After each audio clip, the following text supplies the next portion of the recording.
This is a call that speaks to the portion of the indictment regarding the sale of narcotics to support the enterprise. And on this call, Mr. Garlington is on the phone with the female who is asking, where are the people with the perks? Mr. Garlington's response is, SB says he has no more. Everybody in the studio just wants some. Everybody in the studio wants some. They just bought him out. I'm going to let the court hear it. That's just a summary of what we have, but in terms of... And that's what counts of either the indictment or overt acts. It's count 1, more appropriately looked at on page...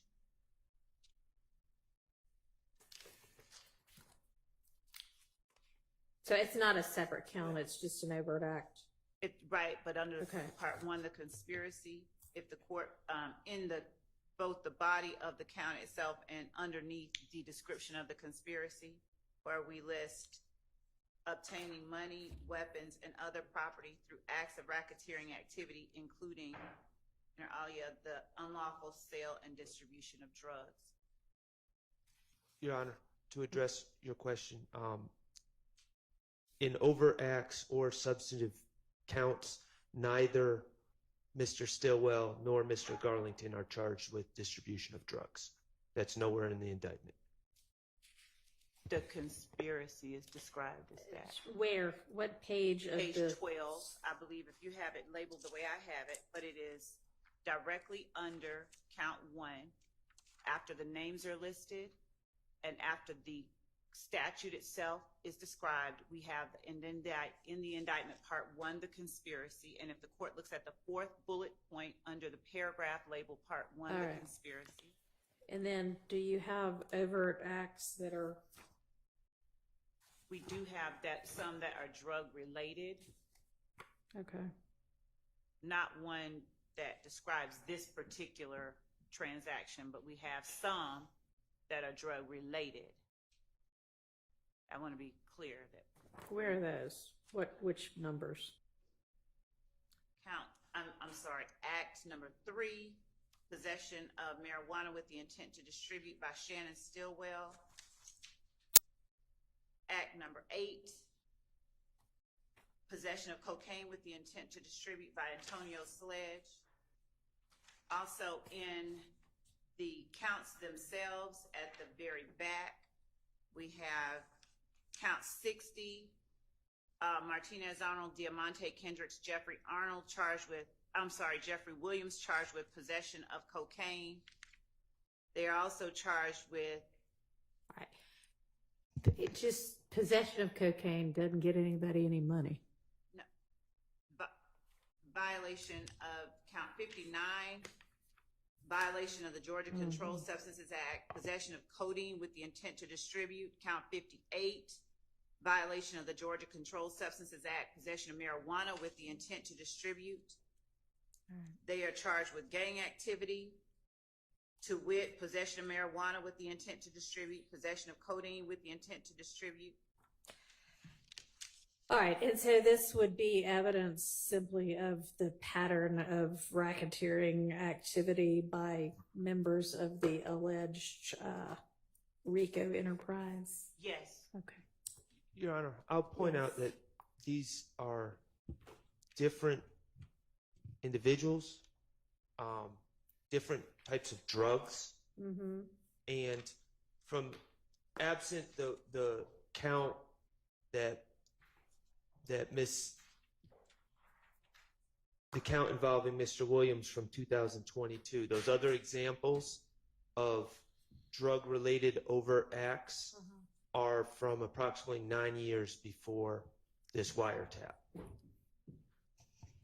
Okay. And, Your Honor, the counts, the substantive counts that you had just referred to, they're all on May 9th, 2022. You should know that's the date that Mr. Williams was arrested. He has a home, he has many homes actually in Atlanta and elsewhere, and law enforcement officers found several people who lived at that home. This was not a distribution. I mean, understand very clearly that the state's alleging this and the state's proving it as, yeah, I understand. People have drugs. They may be illegal, but people have drugs. People have parties. Sometimes people have a lot of drugs. And establishing that you've got a lot of drugs and establishing that you are intending to distribute those drugs to garner additional money for your alleged enterprise are two entirely different things.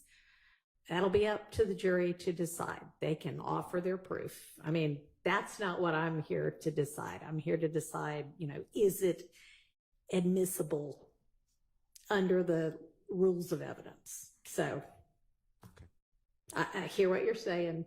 You're going to have to tell that to the jury. That's not up to me. All right. So I understand the purpose for it. So let's go ahead and hear do we know who the female is? We do not have information definitively. All right, go ahead. Let me see. Based on the information that we received from Investigator Vivarito, the female may be a young woman by the name of, I don't want to give her whole name, but her last name is Jones. Okay. And she is the mother of one of our defendants' child. Okay.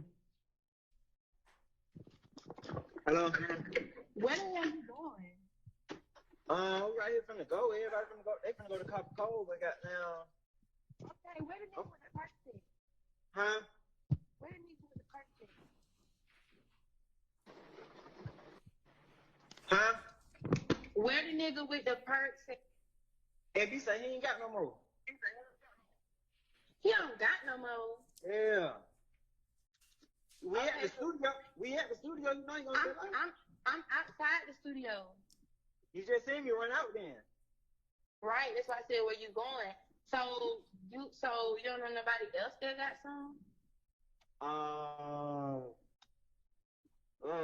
Everybody in the studio just had some sun. They just bought them out.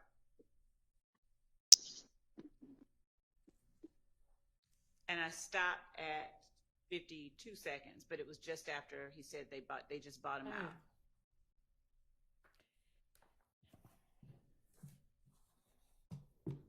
So whether it proves it or not is yet to be determined, but I'll permit that under a co-conspirator exception to hearsay. And for the record, Your Honor, I would also argue not only is this not part of any conspiracy, but also that Mr. Garlington informing someone that Mr.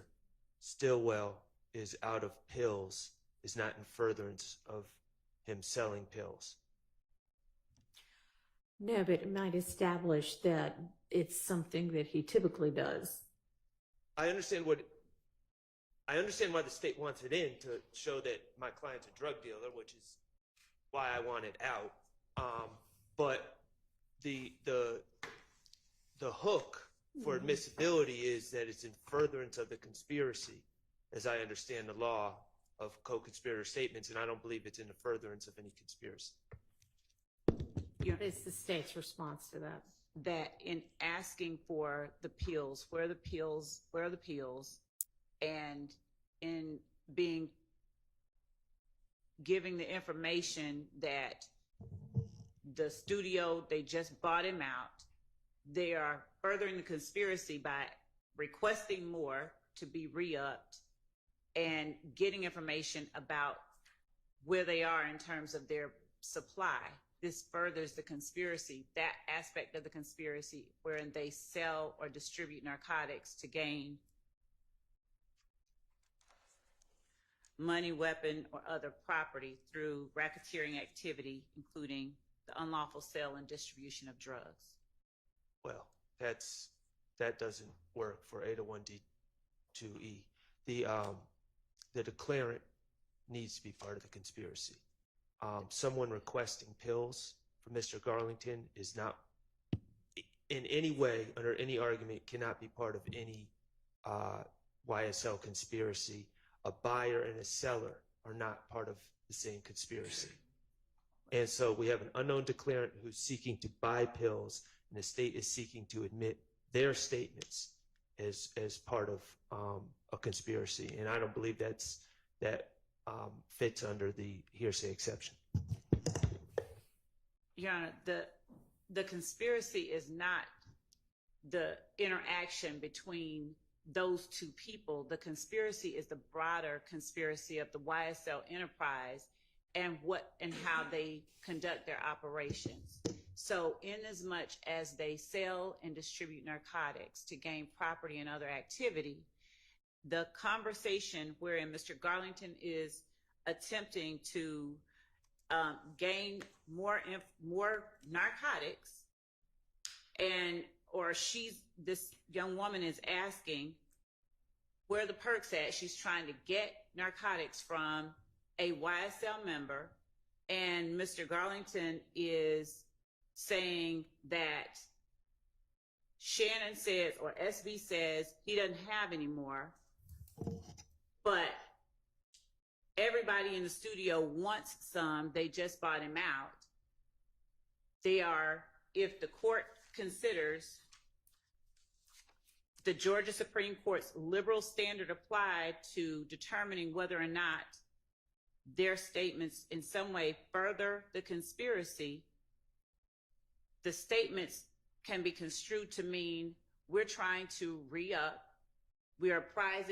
I'm apprising you, this girl who is also, we would argue, an unindicted. She is in the sense that she is participating in the drug aspect of this larger conspiracy.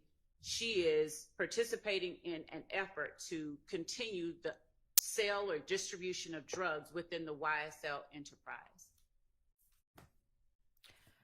Okay, so, I mean, I think it does show that Mr. Garlington is